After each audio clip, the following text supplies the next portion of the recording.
Look, together we've made great strides this Congress to address the needs of toxic exposed veterans in a comprehensive manner. That started with the Cost of War Act, a historic piece of legislation that would provide generations of toxic exposed veterans with the health care and the benefits that they need and that they have earned. But the bottom line is that we need to keep this ball rolling on toxic exposure. Without swift action, more and more veterans are going to keep paying the price. That's why over the past few months, I've worked very closely with my good friend, Senator Jerry Moran, ranking member of the VA committee, on toxic exposure strategy that will get us one step closer to doing right by toxic exposed veterans. A solution consistent with the Cost of War Act that won't negatively impact VA's delivery of health care and benefits to veterans and can garner enough bipartisan support to get all the way to the President's desk. To accomplish that end, we've broken our work into three critical steps. Phase one is to provide greater access to health care for toxic exposure veterans. Phase two is to establish a new transparent process through which VA will determine future presumptive conditions. And phase three is to deliver overdue benefits to thousands of toxic exposure veterans who have been long ignored or forgotten. Today, we're here to proudly announce the first step of this three-phase approach, our Healthcare for Burn Pit Veterans Act. Right now, nearly one-third of the 3.5 million post-9/11 combat veterans are unable to access VA care. Many of these men and women were exposed to burn pits, and that is a serious problem.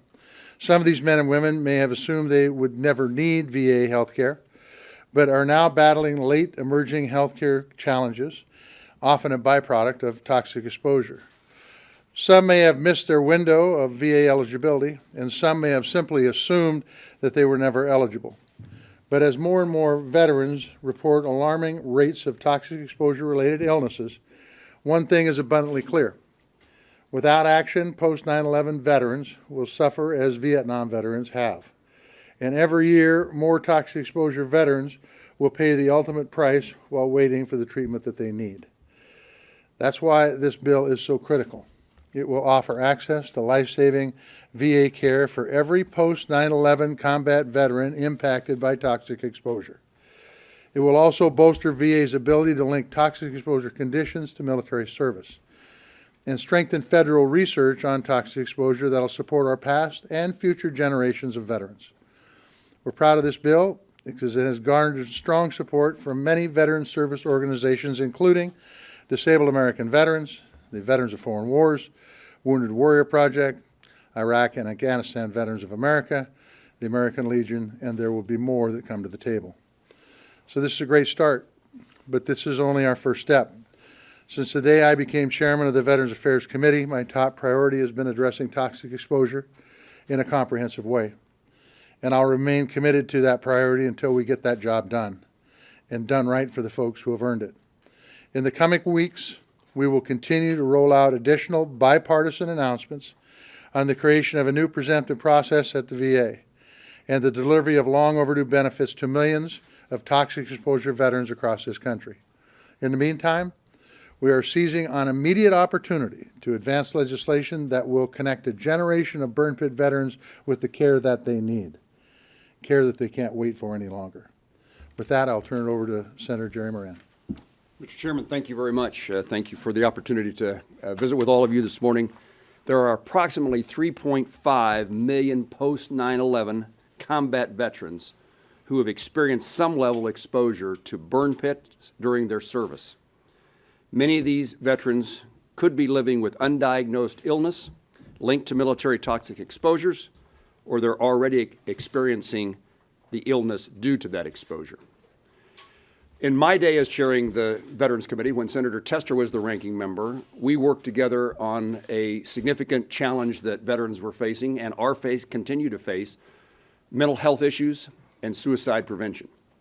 When Senator Tester became the chairman, our focus continued to be on those issues, but now we've joined once again together to deal with the issue of toxic exposure for post-9/11 veterans.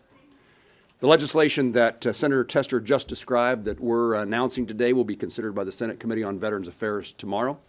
Our expectation is that it would pass because every member, every Republican member, every Democrat member of the committee is a co-sponsor of this legislation. As the chairman said, this is the first step on a continuum of trying to make certain that those who experienced toxic exposure and as a result are suffering in their health and well-being receive medical benefits. We will continue to work with the Department of Veterans Affairs to make certain in the next phase, the next step, that presumptions for benefits are addressed. Already, the Department of Veterans Affairs has added 3 presumptions just in May. And so they have a pilot program that is testing the process by which presumptions come into existence. The VA does not have the authority to do what this legislation authorizes in regard to medical benefits. The VA does have the authority to add presumptions, and they are in the process of moving forward in that regard. And Senator Tester and I and the members of the committee, members of the United States Senate, will be paying significant attention to how that process develops. It may and probably will require legislation once the VA completes its test program. I think the value of this legislation is that we harm no other veteran. We slow no other veteran down in the process. And we're not taking advantage of veterans who are already in line, 250,000 claims now pending. We are providing the immediate needs of those veterans by providing health care. I'll be glad to respond to questions with Senator Tester. So this seems a bipartisan effort, and this is much needed right now, as we know. So with regards to the new competition bill that was introduced to the House to compete with China and improve our own innovation and technology, do you guys expect that will pass quickly in the Senate and maintain bipartisan support? The competition bill? Yeah. I think where we're headed for is a conference on USICA, the bill that passed the Senate with the competition bill in the House. The competition bill in the House has got some significant changes, and I don't think it can be pre-conference with the Senate bill. I think it's going to be a bona fide conference committee meeting. Sorry, can I just follow up? Do you expect it to change, the House version to change? I think there's a possibility both versions will change because that's typically what happens in conference. What are the priorities in that bill?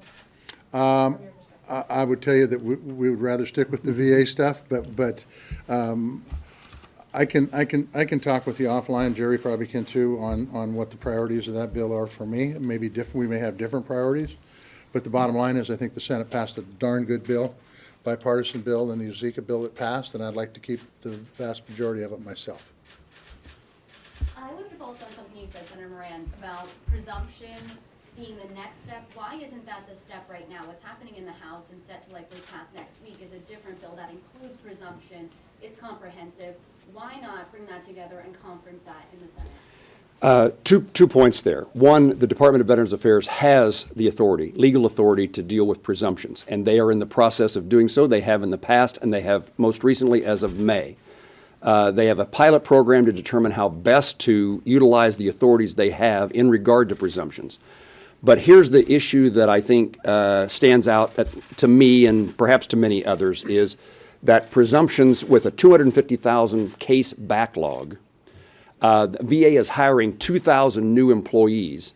And so getting the presumptions right before the VA, let me say it differently, getting presumptions in place that add significant numbers of new veterans to the list before we get the VA, before the VA gets its act together in regard to its capability of dealing with those presumption cases, disadvantages veterans who are already waiting in line for their benefit.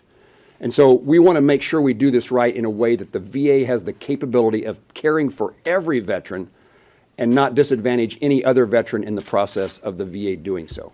So I don't know if that answered my question about what's happening with the House bill. Are you not going to conference that at all when it comes to the Senate or work together with them on what they pass next week? Well, I will tell you that I think we're going to have to work with the House because it's part of the deal. And what I anticipate happening is that they will take a look at what we're doing here as we take a look at what they're doing there. And hopefully they will understand that in order to get this bill done like they want it done and like I want it done and like Senator Moran wants it done, we're going to take this step by step. I think the end result we hope is very similar. How we get there and how it affects other veterans and how it cares for toxic exposure veterans post 9/11 is the issue here. And certainly, there's no question but what we're going to work with the House. We have ongoing conversations with the chairman, ranking member, and members of the committee. That will continue. We're taking our first step in a step of 3, and I would guess that legislation will pass Congress. And it's the kind of legislation that would be able to be supported in a bipartisan way and signed by the president. Military.com. Couple questions. First one being the focus of the 1998 through post 9/11. Curious as to why that starts in 98. A lot of the legislation out there usually rolls all the way back to the Persian Gulf War to 1991 and the oil well fires. And then my follow-up question would be, is there going to be a similar measure to this very specific one in the House? So you don't have to debate the Cost of War Act and the PACT Act, the Honoriana PACT Act. As far as the date certain, my staff probably got a better idea on that than I do, but I think that's the post 9/11 era stuff, and so I don't need to go through what the bill does. You obviously know. As far as the House goes, look, we'll see what happens as we roll out. As Senator Moran has already stated, we're in contact with leadership over there, and our staffs are in contact with their staffs. They know what's going on. There are no surprises here on their side or ours. The goal here is to get this thing done by the end of this Congress. I mean, that's my goal. And I think that that's the same as everybody else that's at the table. The question becomes how you get it done. And I think this is the best way to get this through the Senate, and that's why we're proceeding this way. I made a commitment to Jerry Moran and other members of the committee on both sides of the aisle that we would take this to the floor when we have agreement. We have agreement on this phase. We're taking it to the floor. We're going to get it done. We're going to get it passed. Hopefully the House will follow our lead. If they don't, if they don't, then we'll see what transpires out. It's my understanding there are House members who are looking at introduction of a companion piece of legislation in the House. Yes. You're both on appropriations. Is there any chance to get this on the omnibus? That's a question that's not really your question, Nancy. Your question is, how are we coming along in the appropriations process? Well, it sounded like, there's movement there. But if it comes together, would that be a potential vehicle for you? So my perspective is this. We'll get this out of committee tomorrow, as Senator Moran's already stated. There's a possibility we could put it on the omnibus, but I think people are going to want to require floor action. Not everybody that serves in the Senate serves on Veterans Affairs. And some people may not have a clue what's going on with toxic exposure in the Senate. So my guess is we'll probably have to get it off the floor before we could look to put it into an omnibus bill. Obviously a decision by the majority leader, but I would say that there's value, as Senator Tester said, in the full Senate understanding this issue and debating it and offering amendments. And it is the kind of legislation that shouldn't take a lot of floor time with the broad bipartisan support that this has generated and will generate. Any indication, obviously the bill has been introduced, so we don't really know exactly how much it might cost, but any indication on CBS or when we would get that, or do you even have an estimate? We have an estimate, don't we? Well, how much is it? Just under $1 billion. Just under $1 billion.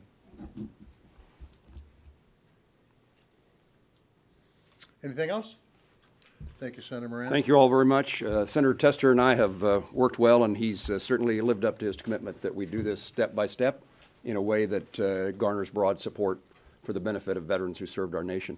We both share, let me speak for myself, I agree with the concept by which he labeled a bill that he introduced, the Cost of War Act. Those who serve our nation, we can't be reluctant when the time comes that they need our help in return for their service, aren't cared for, both on the benefit side and on the healthcare side. And so we make a commitment, in my view, to those who serve that we will do our work, and this, again, is a step a big step in getting us to a point in which we're living up to that commitment and doing it in a way that's not damaging to other veterans. Thank you all.